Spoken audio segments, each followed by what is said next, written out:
Hays County deputies need help finding more possible victims of a convicted sexual predator. Police arrested Diego Cortez last week on charges that he used social media to find a 10-year-old victim who authorities say he assaulted multiple times. And investigators say predators are all over social media, trying to lure and groom children. Our Sam Stark tells us what parents can do. Police say Diego Cortez used these two Snapchat accounts to communicate with girls. The 24-year-old pretending to be a young teen, eventually convincing a 10-year-old victim from Kyle to come to his San Antonio home.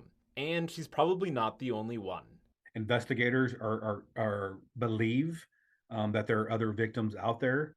So it's very important for us to get that word out to the community. And it happens more often than you might think. It's very common. It's the World Wide Web. It's not just different social media applications, but it's any type of game that has messaging gaps. Predators will deceive children who are quite impressionable, like this story says, as young as 10, even younger, and will pose as either a female that's their age, that wants to be their friend, really finding ways to stoke the emotional frailty of children. David Dunmoyer is with the Texas Public Policy Foundation. The group helps craft social media policy in the state. He says 55% of these survivors met their trafficker online.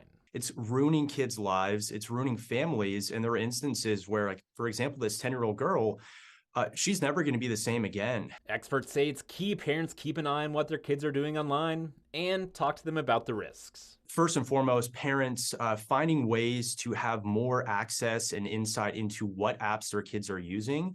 So there are different filters that exist that parents can use to exercise more control in seeing not just how many minutes they're spending on apps, what they're actually doing in apps. Will you catch everything? Probably not.